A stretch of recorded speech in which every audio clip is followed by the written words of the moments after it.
Jose, magpadala ka ng tao sa lahat ng ospital dito sa Santa Ana. Kailangang malaman natin kung saan dinala si Tessa. Sir Adrian, ang San Lorenzo ang pinakamodernong ospital sa bayan. Kung wala dyan, isang ospital lang ang pwedeng lipatan, ang St. Mary's Hospital. Magpadala ka ng mga tao doon ngayon din. Tawagan mo ko kagad. Bumalik siya sa bahay na hindi naman niya ibinenta. Inawat niya ang ama. Nakita niya mga gamit na nakalagay sa box na paupo siya. Madami siyang sinayang na panahon na dapat ay kapiling niya si Tessa at ang mga anak. Binuksan niya isang box na may mga damit at susi. Nang may makita siyang tila camera at voice recorder. Pinindot niya ang on voice recorder. Napaupo siya sa sofa na madinig ang boses ni Tessa at ni Vic. Hindi niya makakalimutan ng eksenang iyon. Umakbay si Vic kay Tessa. Pabulong ang pagkakasabi nito na hawak nito si Eden. Tila bomba ang mahinang salita ni Vic. Gusto niyang magwala sa natuklasan. Hayop talaga si Vic. Nagtatago ito ngayon dahil may nakalabang miyembro ng kilalang notorious na grupo sa Pilipinas. Wanted din ito sa batas. Inihanda niya ang demanda laban dito. Nagring ang kanyang cellphone. Sir Adrian, wala pong na-confine na dumating na Teresa katakutan sa St. Mary's Hospital. Bumalik ako sa San Lorenzo at nakumpirma kung hindi lumipat si Tessa. Kaso wag po kayong mabibigla. Ayon sa source, nakapanganak na ito at nagkaroon ng komplikasyon. I-clamp siya kaya nalagay sa panganib ang buhay na mag-ina. Nailabas ang bata ngunit wala pa sa hustong buwan kaya nasa incubator at hanggang ngayon hindi pa po nagigising si Tessa. Para siyang pinagbagsakan ng langit at lupa sa binalita ni Jose. Wala siyang sinayang na sandali at bumalik sa ospital. Nakita sila ni Jose sa likod ng ospital. Sir Adrian, may security at hindi ka makakapasok. Pero kinausap kong doktor na isasama ka sa oras ng rounds nila. Kailangan mo lang na mag-mask at magsuot ng gown na parang doktor at saka wig para sure na hindi ka makikilala ng pamilya ni Tessa. Tinignan niyang records ni Tessa at ng baby ng anak niya. Critical ang kondisyon ng mag-ina. Kompletong pamilya nito sa labas at nagbabantay sa dalaga. Team-team siya nagdasal sa malit na chapel. Buong buhay niya, hindi pa siya nagdasal ng ganito katindi. Labis ang pagsisisi niya. Namalay na lamang niya na humahagulo siya. Lord, ngayon lang ako magdarasal at hihiling. Pagalingin mo po si Tessa at ang anak namin. Lahat gagawin ko. Mas magiging mabait akong tao. Lalayuan ko sila para hindi ko na sila masaktan. Please, please, kahit buhay ko ang kapalit. Kuhanin mo na ako kapalit ng kaligtasan nila, Lord. Pakinggan mo ko, parang awa mo na. Mahal na mahal ko siya. Ngunit nabulag at naging bingi ako dahil sa galit. Patuloy ko silang mamahalin mula sa malayo. Hindi ko na sila guguluhin, Lord. Maawa ka sa akin, pakinggan mo ko. Hindi niya na alam kung ilang oras siyang nakaluhod. Nilapitan siya ni Jose. Sir Adrian, pwede na po kayong sumama sa doktor. Habang nasa labas ang pamilya ni Tessa, nanginginig ang katawan niya nang lapitan ng katawan ni Tessa na nakaratay sa higaan. Maputla ang labi nito. Awang-awa siya sa kalagayan nito. Ngunit wala siyang magawa. Siya ang dapat sisihin sa nangyari. Kasalanan niyang lahat. Wala siyang mukhang ihaharap kay Tessa at sa pamilya nito. Umagos ang luha sa kanyang pisngi at hinawakan ng kamay ng dalaga. Hinalikan niya ito sa noo. Tinignan ng doktor ang vital signs nito. Kahit na ayaw niyang umalis ay wala siyang magawa. Nagpanggap naman siyang janitor upang makalapit kay Tessa. Tessa, gumising ka na. Mahal na mahal kita. Kahit na sinaktan mo ko, hindi nagbagong damdamin ko.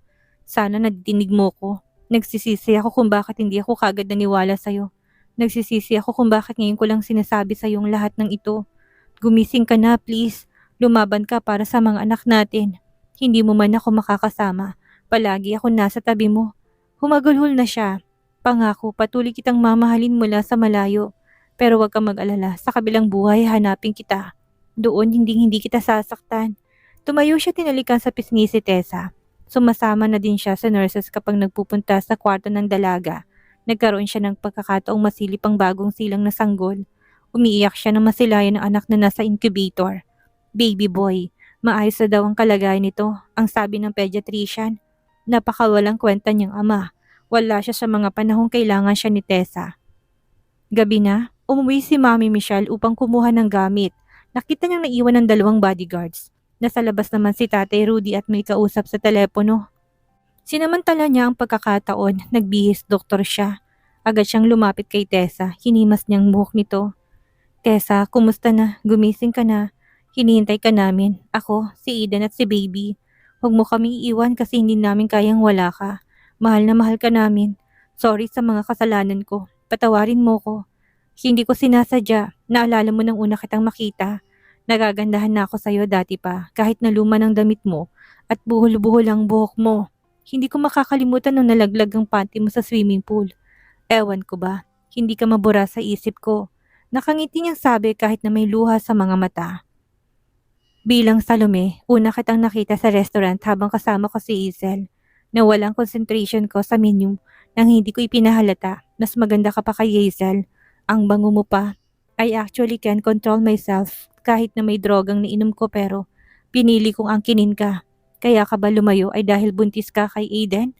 Sana kinausap mo ko pero hindi kita masisisi. Gago ako. Akong may kasalanan. Nakakatawa kasi na in love ako sa'yo bilang Salome at bilang Tessa. Mahal kita maging sino ka man. Hinalikan niyang kamay nito nang biglang gumalaw ang daliri ni Tessa sa kamay.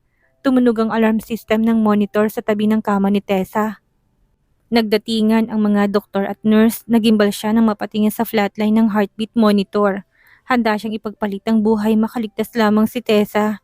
Binigyan ng CPR ng doktor si Tessa. He's seeing her die in his own eyes. Kahit nahilam sa luhang kanyang mga mata, malinaw ang katotohanan siyang nagdala kay Tessa sa anak niya sa kapahamakan.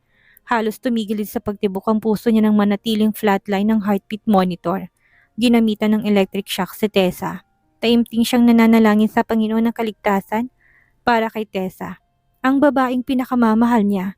Napaluhod siya sa malamig na tiles nang biglang tumaas ang linya sa monitor. Mabilis na inisikaso si Tessa ng mga doktor at nurse. Under observation pa rin si Tessa. Lumabas siyang tulala sa loob ng kwarto. Nagulat siya na may tumamang kamao sa kanyang panga. Bumalandra siya sa hallway ng hospital. Sinuntok siya ni Tatay Rudy. Pinitsarahan siya nito. At akmang susuntukin muli, umiiyak siyang hinawakan ng kamay na matanda. Patawarin po ninyo ako kung hindi ko naalagaan si Tessa. Kasalanan ko ang lahat. Mabuti alam mo, hayop ka, sinaktan mong anak ko. Layuan mo si Tessa. Huwag ka na magpapakita pa. Tumango siya. Hindi ko na po gagambalain si Tessa. Lalayuan ko po siya. Makikiusap lang po ako na makasama siya habang wala siyang malay. Gusto ko lang po matiyak na safe siya. Pagkatapos ay lalayo na ako. Lumuwag ang pagkakaharap nito sa kanyang damit. Aasahan kong pangako mo. Gabi-gabi niya pinupuntahan si Tessa dahil si Tatay Rudy ang bantay sa gabi. Kinakausap niya ito. Tessa, ang galing mo magpanggap. Nagselos ka ba sa sarili mo? Kasi aminin ko na nagkagusto din ako kay Salome. Pero pinili ko si Tessa. Hindi ko lang agad nasabi sa yung damdamin ko. Hindi ako makapaniwalang nabaliw ako sa akala ko'y dalawang babae. Pero kung ano man ang dahilan mo, excited akong malaman pero sa tingin ko hindi ko na madidinig. Pero hindi na importante yon, basta gumaling ka lang. Kailangan ka ng mga anak natin. I know you will do well sa pagpapalaki sa kanila. Nakatingin lang ako mula sa malayo, hindi ko kayo iiwan. Dinala niya sa labi ang kamay nito at masuyong hinalikan. Hindi ko lang sure kung kaya ko makita na magmahal ka ng iba. Pero alam kong darating ang araw na yon. Kailangan mo din ng katuwang sa pagpapalaki sa mga bata. Sana mahalin at alagaan ka niya. Bagay na hindi ko nagawa. Gumalaw ang ulo ni Tessa. Umuul ito ng tila nahihirapan. Lumabas siya, tinawagan ng doktor. Naghihintay sila sa labas ni Tatay Rudy. Gising ng pasyente at ligtas na sa tiyak na kapahamakan. Kailangan lang po niya na magpagaling ng lubusan. Anang doktor at napatalon siya sa tuwa. Agad pumasok si Tatay Rudy sa kwarto. Nakasilip lamang siya sa maliit na salamin sa pinto. Pumatak ang luha ng kaligayahan. Oras ng tuparin ng pangako. Mabigat ang paa na humakbang siya palayo. Ngunit masaya ang kanyang puso't puno ng pag-asa para kay Tessa. Malaki ang pasasalamat ni Tessa sa panibagong buhay. Sa wakas ay nahawakan na rin niya ang bunsong anak na lalaki. Napakapogi ng bata, kamukhang kamukha ng ama ni hindi man lang siya naisipang dalawin. Sa bagay wala itong pakialam sa kanya. Pinilit niyang maging positibong pananaw kahit na kinakain siya ng pagkamis kay Adrian. Dapat niya nang tigilan ang paghahabol at pagpapaliwanag. Hindi niya sasayangin ang pangalawang buhay na pinagkaloob sa kanya ng Diyos. Ilalaan niyang lakas at ang oras sa mga taong nagmamahal at nagtitiwala sa kanya. Lalo na ang kanyang dalawang anak. Tatay Rudy, may dumalaw ba sa akin na iba bukod sa pamilya? Hindi ba sabi ng doktor pwede na akong dalawin? Kahit nung wala akong malay, may bumisita ba? Anak, kung si Adrian ang gusto mong itanong kung dumalaw ba sa'yo, hindi ko nakita kanino niya. Tessa, kalimutan mo na siya. Magpakalakas ka para sa mga anak mo. Dalawa na yung aalagaan mo. Nawalan siya ng kibo. Gumuho na kahit ang munting pag-asa sa kanyang dibdib. Umiwas siya ng tingin sa ama at kinuha ang kanyang cellphone. Pagbukas niya ng social media account ay bumungad ang post ni Minerva. Kasama nito sa picture si Adrian na nakangiti. Ang caption, "With the CEO and my BF." Tila may kumurot sa kanyang puso. Nakipaglaban siya sa kamatayan at hindi man lang siya naisipang dalawin ni Adrian. Hindi niya maiwasang magdamdam kahit na lamang ba para sa dati nilang pinagsamahan. Muli niyang kinarga ang sanggol sa kanyang tabi. Agad na napawi ang kanyang hinanakit. Naglalakad sa park si Don Anselmo. Madaming bata at maingay. Naiirita siya at naabala sa pagbabasa ng comics. Naging mahina ng kanyang katawan. Dala ng katandaan kaya iniwan na niya ng pamamahala ng lahat kay Adrian. Kung ano-ano na ring sakit ang kanyang nararamdaman. Biglang kumirot ang kanyang dibdib. Agad niyang hinanap ang gamot sa dalang leather bag. Sinusubukan niyang buksan ng botelya ng gamot ngunit nalaglag sa kanyang kamay. At gumulong to malayo sa kanya. Hindi siya makatayo dala ng pamamanhid ng katawan. May batang tumakbo at pinulot ang gamot. Lumapit ito sa kanya. Si Eden, ang anak ni Tessa na malaki na. Nalaki ang kanyang mga mata. Manhid ang kanyang panga. Kailangan niya makainom ng gamot. Tumakbo ang bata palayo dala ang kanyang gamot. Walang hiya ang bata. Mana sa ina nito. Napahawak siya sa dibdib. Sa nalalabong paningin ay nakita niyang batang palapit sa kanya. May dala na itong tubig. Binuksan nito ang bote ng gamot at binigyan siya ng isang tableta. Tinulungan siya nitong uminom ng tubig. Nasamid siya. Hinagod ng paslit ang kanyang likod. Dalahin po natin sa ospital si Lolo, ani Eden sa 2 bodyguards. Okay na ako. Salamat. Halos hindi nito mabanggit. Ang salamat sa batang nagligtas ng buhay nito. Lolo, nasan po si Tatay Adrian? Nagulat ang matanda na natatandaan siya ng bata. Nasa Montenegro Building Company. Tipid na sagot ni Don Anselmo. Lolo, aalis po ang bus. Pagaling po kayo. Bilin ni Eden. Tinanaw niya ang palayong anak ni Tessa. Niligtas nito ang buhay niya. Nagulat siya na may tumabi sa kanya sa mahabang bench. Paglingon niya ay si Consuelo, ang babaeng ayaw niyang makita. Tatayo sana siya, ngunit nadinig niyang sinabi nito. Ang batang tumulong sa'yo ay apo natin. Naupo siyang muli. Consi, kahit na mamatay ako sa harap mo, hindi kita papatawarin. Kaya huwag ka nang gumawa ng kwento. May nilabas itong lumang larawan at pinakita sa kanya. Tingnan mo, kamukha siya ni Adrian nung bata pa lalong mga mata. Madaming taong magkakamuka. Inamin mismo sa akin ni Tessa na si Adrian ang ama ni Eden. Natakot siyang ipagtapat ang lahat. You can do DNA test if you want. Kaya ako to sinasabi sa'yo, hindi para makipaglapit sa'yo. Gusto ko sabihin na huwag mong pigilan si Adrian na makasamang pamilya niya. Hayaan mo na maging masaya ang anak natin. Huwag mo akong diktahan ang dapat gawin sa anak ko.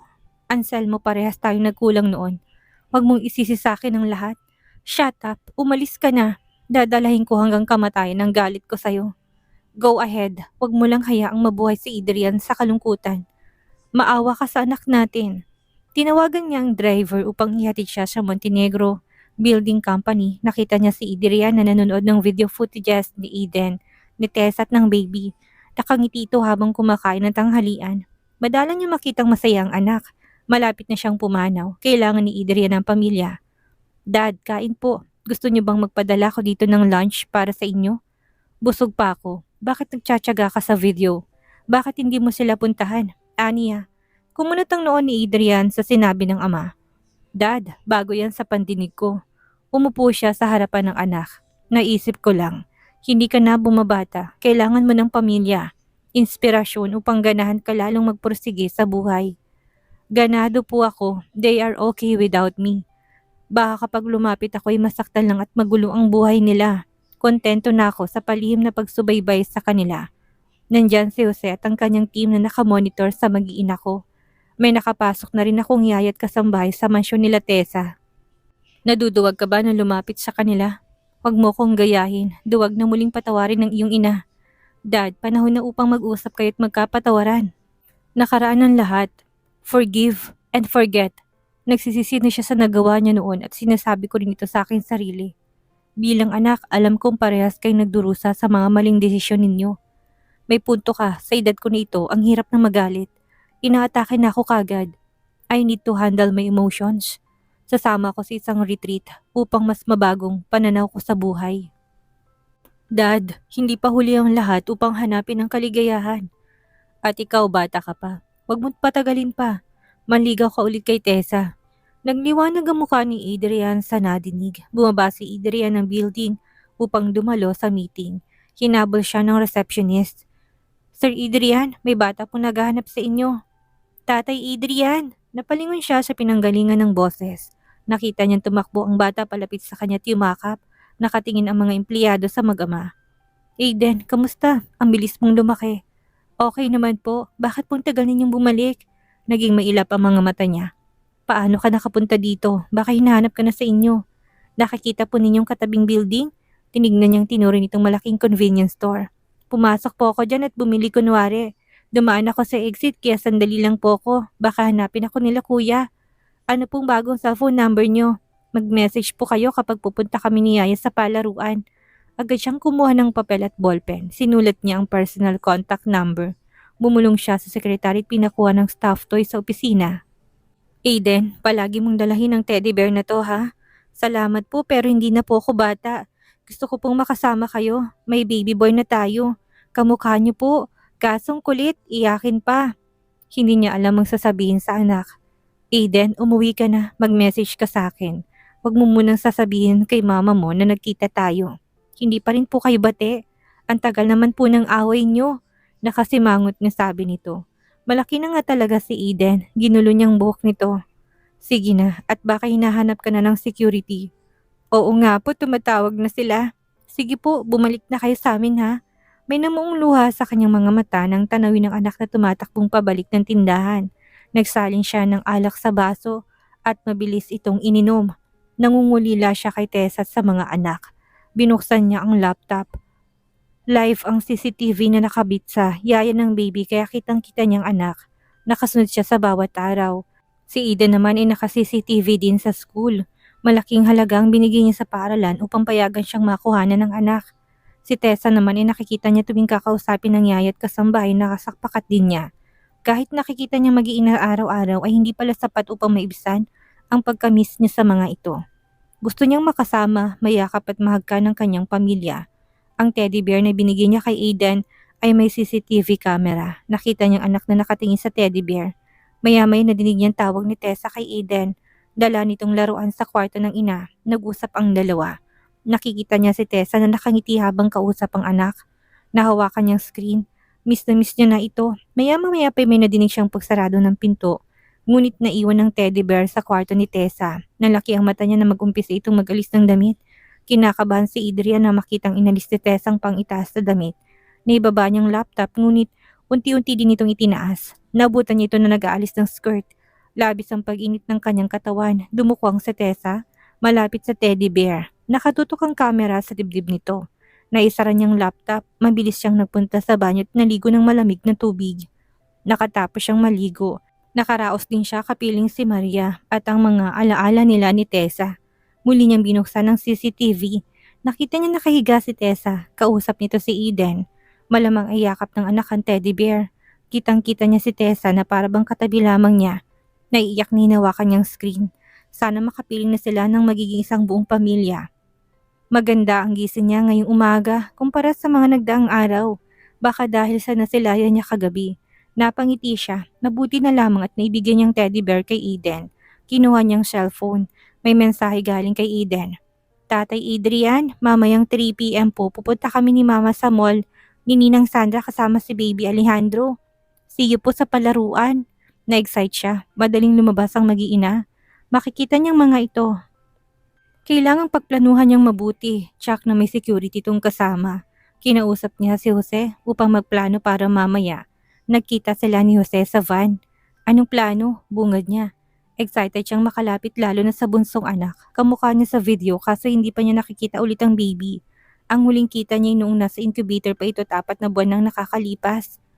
Sir Adrian, kailangan mo magbihis babae kung gusto mong makalapit sa sanggol. Nakausap kong yaya pero kasama ni Tessa.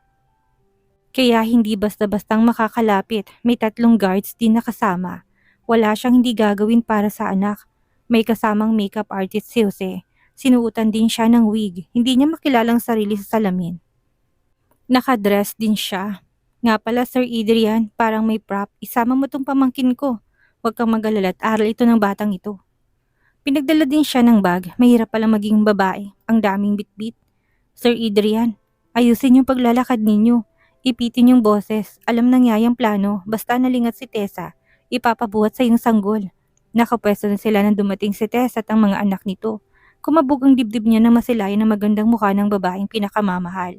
Tumalikod siya. Tumabi ito sa upuan niya. Magkatalikuran lamang sila. Langhap niyang pabango nito. Gusto niyang maluha. Napakalapit ni Tessa. Gusto niya itong yakapin. Gabundok ang pagpipigil niya sa sarili. Mahigpit ang bili nito kay Eden at sa Yaya. Ang tatlong security na sa labas ng playground. Tumakbo si Eden at naglaro na. Nakita niyang nakikipaglaro to sa pamangkin ni Jose. Tumayo ang Yaya at pumesto sa lugar na kitang-kita niyang baby. Tuluyan ang namulang mata niya nang ngumiti sa kanya ang sanggol. Hinawakan niyang kamay ng bata. Nadinig niyang muli ang boses si Tessa. Ma'am Concy, kamusta po? Okay naman, maraming salamat sa pagpayag mo na makita kong mga apo ko. Natigilan siya, nilingon niya si Tessa at ang kausap nitong babae. Tinitiyak niya kung ang nanay nga ba niya ito. Dali-daling kumilos ang Yaya at nilapit kina Tessa ang sanggol. Hello baby Alejandro, napakagwapong baby. Nakikita ko na marami kang paiiyakin paglaki. Ani Mami Concy at kinargang bata. Hinalikan nito ang apo. Namiss kong amoy ng baby. Teka't ipapakita ko sa'yo ang lumang pictures ni Adrian. Makikita mo't magkamukha talaga sila. Buti po't may naitago kayong larawan. Oo, marami akong album. Mga pictures ni Adrian nung maliit pa siya. Alam mo bang ang mga litratong kasama ko kapag sobrang nalulungkot ako? Miss na miss ko ng anak ko. Hindi pa po ba niya kayo pinapatawad? Madalas ko siyang kulitin noon. Tumigil na ako. Hindi dahil nagsawa ako kundi ayaw ko na lamang siyang guluhin. Araw-araw pinagdarasal ko na dumating ang araw na mapatawad niya ako. Ma'am Concy, naghihilom po ang lahat ng sugat. Alam ko mapapatawag din niya kayo. Sana po magkaroon pa kayo ng oras upang magkasama. Ngayong nanay na ako, alam ko po hindi kailanman nawaglit sa isip niyo si Adrian. Totoo yan, kahit na masarap ang nakahaing pagkain sa aking harapan. Parang wala ding lasa dahil iniisip kong anak ko kung may kinakain ba. Hindi rin ako naging masaya nung akala ko'y perang kailangan ko para matagpuan ang kaligayahan. Naging duwag akong bumalik sa kanila. Muling nabasa ang kanyang mata. Mahal siya ng nanay niya at hindi siya nakalimutan. Kausapin po ninyo ulit si Adrian. Baka handa na siyang magpatawad.